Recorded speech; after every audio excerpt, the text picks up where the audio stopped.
ce temps-là, un scribe s'avança pour demander à Jésus quel est le premier de tous les commandements. Jésus lui fit cette réponse. Voici le premier. Écoute, Israël. Le Seigneur notre Dieu est l'unique Seigneur. Tu aimeras le Seigneur ton Dieu de tout ton cœur, de toute ton âme, de tout ton esprit et de toute ta force. Et voici le second. Tu aimeras ton prochain comme toi-même. Il n'y a pas de commandement plus grand que cela. Le scribe reprit. Fort bien, maître, tu as dit vrai. Dieu est l'unique et il n'y en a pas d'autre que lui.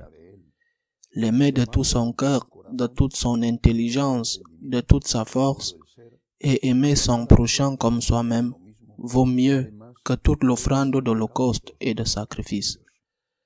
Jésus, voyant qu'il avait fait une remarque judicieuse, lui dit, « Tu n'es pas loin du royaume de Dieu. » Et personne n'osait plus l'interroger. Acclamons la parole de Dieu. Il s'agit d'un évangile que nous avons certainement tous lu et médité de nombreuses fois. Et comme c'est le cas pour d'autres textes, chaque fois que tu le lis, il t'enseigne quelque chose de différent.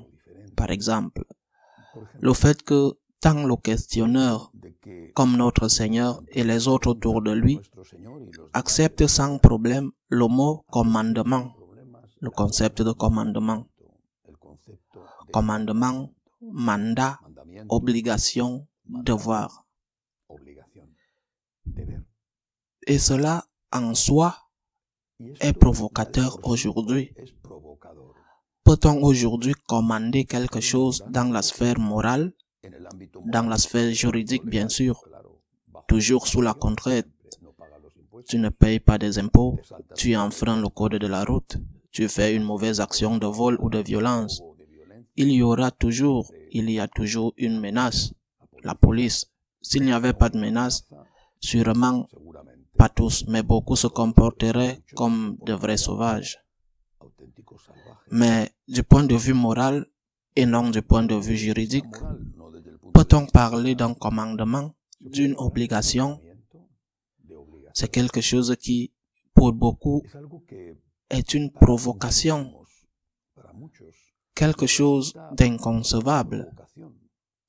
Tout doit être aujourd'hui faire ce que le corps te demande de faire. Les choses les plus extravagantes, même les plus nuisibles à la santé, aux relations, tout doit être marqué par « j'ai envie » ou « il a envie ». Il aime. Ah, s'il aime. Mais écoute, ceci est mauvais. Ah, mais s'il aime.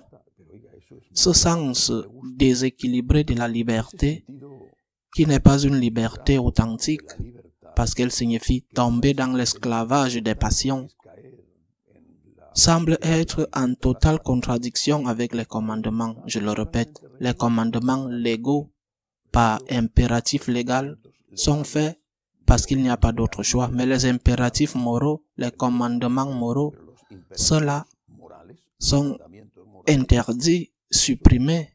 C'est même gênant pour quelqu'un de dire « Je ne veux pas faire ça parce que c'est mon devoir ». Pas seulement devant la loi des hommes, mais devant la loi de Dieu. La seule chose qui n'est pas tolérée est qu'une personne ait une conscience. Tu as le droit de faire ce que tu veux sous le prétexte du « j'aime », « je n'aime pas »,« j'ai envie »,« je n'ai pas envie ». Mais si tu dis « je ne dois pas le faire », cela provoque des réactions effrayantes. Même les réactions qui mènent à la persécution.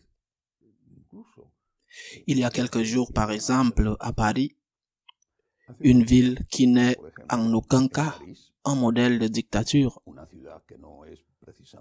Comme chaque année, il y avait une procession dans les rues, autorisée, remplissant toutes les règles sanitaires, bien. En se souvenant de l'évêque, archevêque de Paris, et des prêtres morts pendant l'une des révolutions, après la Révolution française, que l'on appelait le temps de la Commune. Pendant 3 mois, la ville de Paris était aux mains de révolutionnaires de type anarchiste. Ils ont tué beaucoup. mais parmi eux, l'évêque et plusieurs prêtres. Eh bien, chaque année, ils se souviennent de cette mort, de ce crime. Ils se souviennent de leur martyr.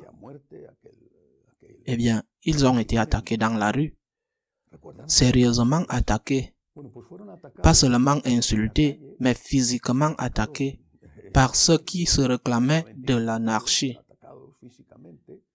Écoute, mais pourquoi faites-vous cela?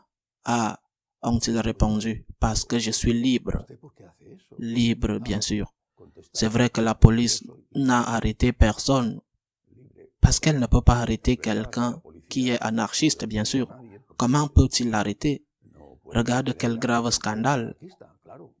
Et là, ceux qui sont les successeurs des victimes et des martyrs ont dû subir à nouveau cet autre martyr, en l'occurrence celui des insultes et des menaces et des agressions physiques. Au nom de la liberté, au nom de l'absence de moralité, au nom de l'absence de respect des lois, au nom de cela, d'autres personnes sont lésées. Ceci est notre monde. C'est pourquoi nous, catholiques, qui sommes persécutés aujourd'hui, plus que peut-être à l'époque romaine classique, et nous sommes persécutés pour la même raison qu'alors, parce que nous ne jetons pas d'encens devant l'autel du nouvel empereur, c'est-à-dire parce que nous n'adorons pas les principes qui régissent aujourd'hui cette société athée, agressive et séculariste. Nous, chrétiens, récupérons le concept du commandement. Cela les dérange, cela leur donne des éruptions de la peau. Leur tête commence à tourner comme s'ils étaient possédés par le démon. De la fumée sort de leurs yeux quand ils entendent parler de commandements, d'obligations. Eh bien oui, nous avons des commandements, nous les acceptons. Ce que nous faisons, c'est demander à Dieu de nous aider à les accomplir. Et quand nous ne les accomplissons pas, parce que nous sommes faibles, nous demandons à Dieu le pardon de ne pas les avoir accomplis. Mais nous avons des commandements. Et c'est un don, c'est une grâce, c'est un don. Avoir des lois, même morales, nous empêche de tomber dans la barbarie. Cela dérange-t-il quelqu'un qu'il y ait un code de la route? Cela peut te déranger si tu reçois une amende. Mais que serait le monde s'il n'y avait pas de feu de circulation? Il y a quelques jours, en sortant de chez moi, j'ai constaté que le feu qui régule la circulation à une intersection dangereuse, très dangereuse, était cassé. Et je devais traverser une autoroute. Le feu de signalisation était cassé. Quel danger, quelle peur, il fallait y être prudent.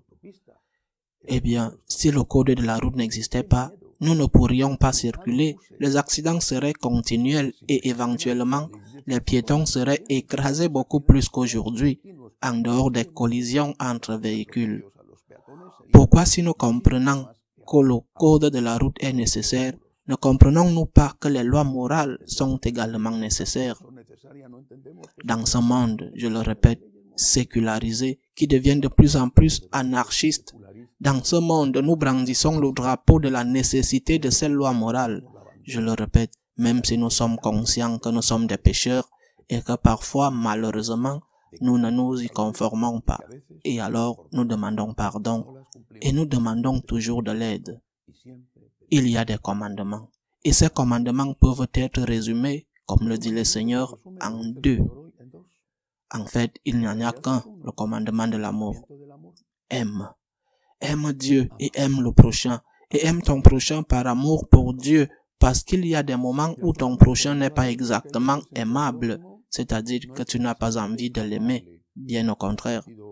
Aime Dieu, il le mérite, il en a le droit, il t'a créé, il a donné sa vie pour toi. Aime Dieu, et pour amour pour Dieu, aime ton prochain. Et si tu n'y arrives pas, demande pardon, demande de l'aide, recommence. Mais ne te trompe pas en disant « ceci n'est pas mauvais » ou « il n'existe pas de loi » ou « je devrais faire juste ce que j'ai envie de faire » ou encore « je devrais juste faire ce que mon corps me dit de faire ». Dieu nous a aimés et cela lui a coûté du sang. Dieu nous a aimés et s'est fait homme. Il est mort pour nous et il est ressuscité pour nous. Aime par amour. par gratitude. Aime Dieu et par amour pour Dieu, aime ton prochain, même si ton prochain ne le mérite pas ou si tu n'as pas envie de l'aimer. Et ainsi, en plus de sauver ton âme, tu aideras cette folle société qui a supprimé le concept de devoir moral. Qu'il en soit ainsi.